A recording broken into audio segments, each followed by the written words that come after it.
Kasi tingnan mo yung UK, nagsara na sila for immigrants, for mga temporary workers.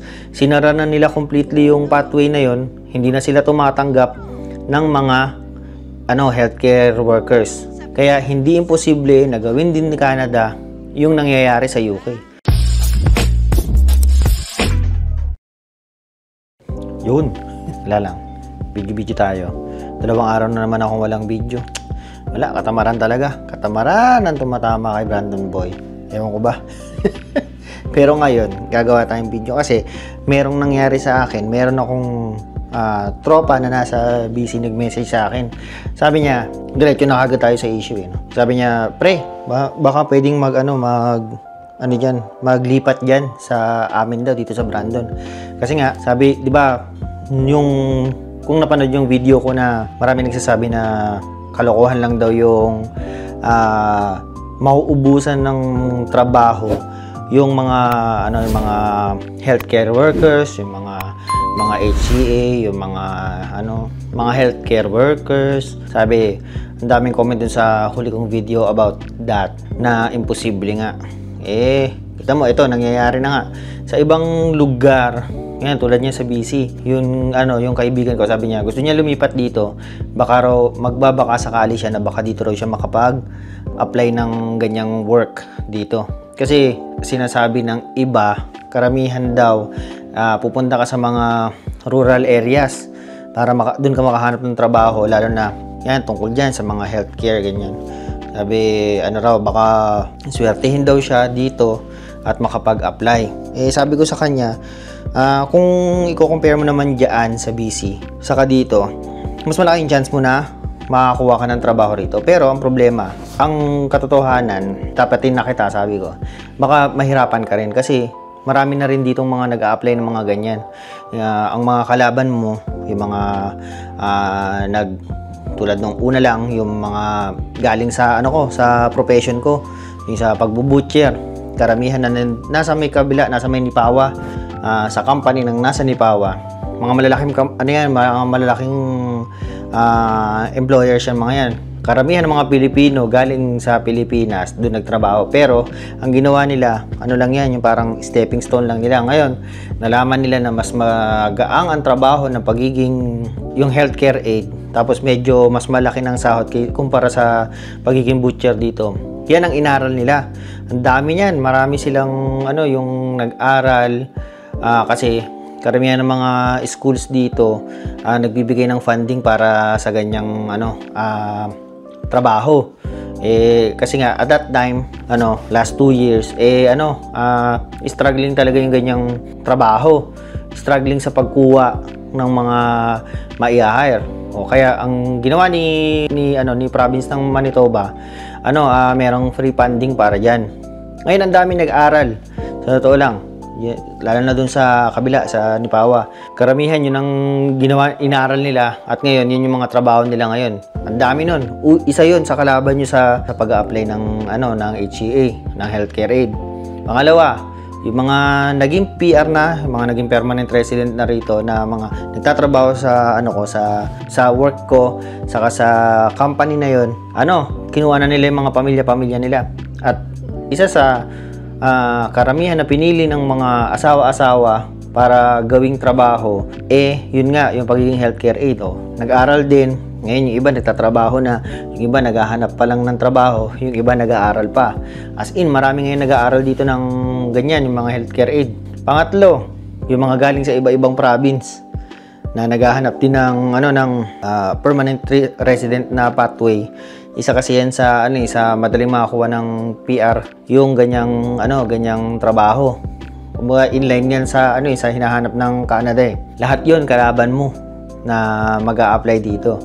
Sa totoo lang, sabi ko sa kanya, medyo huli ka na. Marami na talaga rito. Kaya kung kunyari maghahanap ka ng ganyang trabaho, siguro magtingin ka sa ibang mga provinces, medyo mas malalayo rito. Yung saan ba yan? Sa Newfoundland. Doon maraming hiring doon. Pero sabi ko sa kanya, nasa iyo naman kung gusto mong sumugal pumunta rito. Pero as of now, hindi ko siya mare-recommend kasi nga marami na nga talaga. Kung kunyari magsisimula ka pa lang, ang kadalasang hinahanap pa nila yung merong experience. Kasi ayaw na nila mag-hire na yung tuturuan pa nila, yung mga ganyan. Sabi ko sa kanya, nasa iyo pa rin yun kung gusto mong sumugal, no? Hindi ko naman sinasabi na wala, pero mahihirapan ka lang.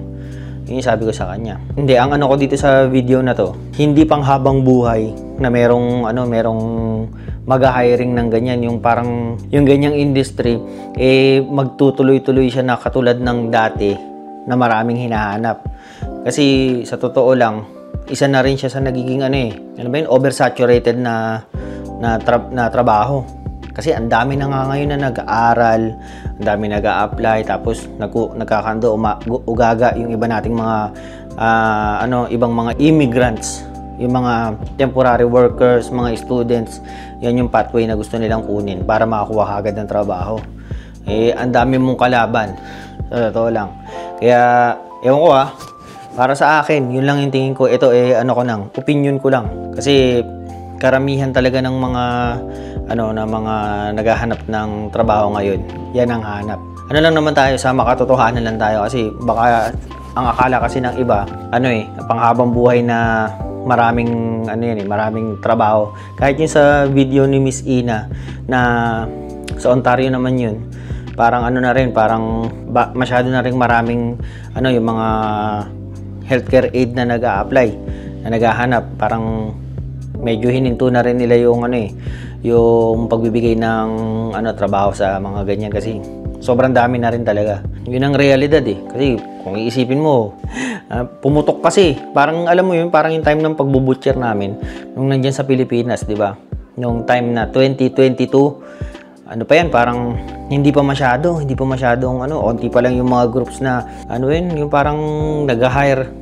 Onti pa lang yung mga agencies na nag-hire ng mga butcher. At that time, yung nag-apply ako.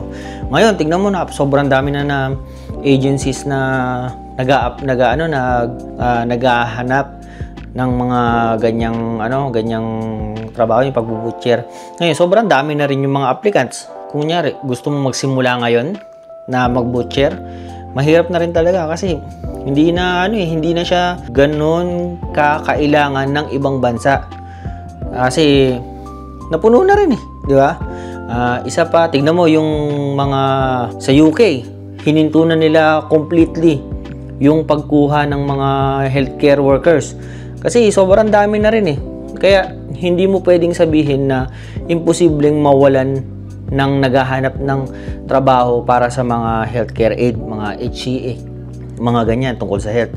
Kasi tingnan mo yung UK, nagsara na sila for immigrants, for mga temporary workers. Sinara na nila completely yung pathway na yon. Hindi na sila tumatanggap ng mga healthcare workers.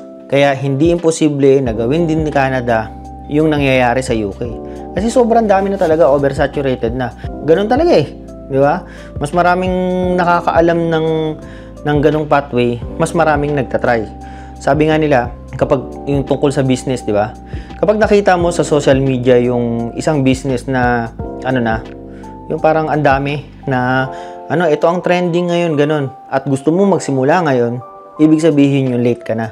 Kasi nakita mo na nagtitrending sa social media, ibig sabihin huli ka na magsimula pa. Yung ganun lang. Ewan ko kung nagigets niyo yung sinasabi ko, pero sa totoo lang, yan yung realidad na nangyayari ngayon. No? Yun lang.